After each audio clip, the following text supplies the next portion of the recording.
Hi guys, good evening. Hi everyone, this is Manay Gina and welcome back sa aking YouTube channel. So guys, for today's video, na ako'y nakita sa Raffy Tulfo in action. So guys, kanilang siya guys be aware or awareness ito para sa mga senior citizen nato nga kanang mga naminaw din kanang mga senior citizen nga unta kanang mag-amping nga tinuod labi na kung ikaw senior citizen ka mag-isa lang ka murag nice lami sa pamati nga nakay ka istorya, pero dapat mag-ingat, be aware, be vigilant, be observant, di ba? Kasi nisulod siya sa Tinder na dating site, so ang naghimo sa ihang Tinder ang iyahapong anak.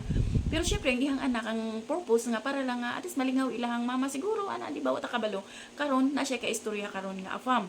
Ang afam sa pilad nila kadis naging sila, tapos murag na nagka-problema niya kailangan ang pera, so kaning senior citizen nato nag-expect siya, nag-asa nga katong iyang kaistorya is afam, nangayo og kwarta nang hiram kumbaga gipadalahan pod niya, pero grabe naglibog ko nga nga wala jud siya naka-detect, wala siya nagtaka nga nung GCash di ba?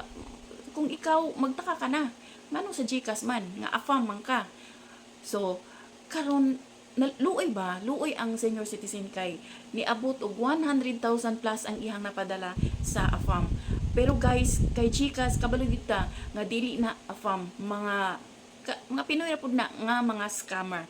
Nagpaila nga AFAM, love scam, nagpaila nga AFAM, pero sa tinuod dili sila mga AFAM. Kay kani guys, ang tinuod jud nga AFAM kung namoy ka istorya nga mga AFAM, never jud na sila manghingi og kwarta sa mga Filipina.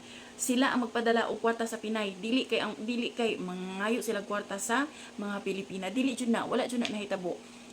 Kani kung naapoy mga ibang lahi nga mang scam, kaysa ko ang friend sa una naabot pero nagpaila siya nga kuan siya taga US ba to siya o taga asa to siya, tapos ang iyang anak daw ang iyang asawa namatay, iyang anak lang ang kauban niya, engineer siya or unsa ba na mangayo na sila kwarta kay for example miingon nga matugpinas niya na stuck sila sa immigration sa Malaysia, kailangan nila ang kwarta manghiram ka ana daghan kay alibay. So guys, pag money involved ayaw mo tuo kay kana scammer gyud na siya, kay walay afam nga mangayo og kwarta sa Pinay. Maunay inyong timan-an ang mga afam nga muanhig Pilipinas, fully aware na sila, kabalo sila kung sa ilang himuon, kay before na sila muanhi nag-search na sila kung sa ilang buhaton. So sa mga senior citizen nga mahilig og makig-istorya og afam, kay para kana bitaw makalingaw man tinuod pero mag-amping, kay daghan karoy scammer, daghan ang nabiktima sa gitawag nila og love scam. So kato lang guys, thank you for watching og para lang yun ni pahinumdum sa mga senior citizen nato nga mag-amping. So bye, God bless everyone, bye bye.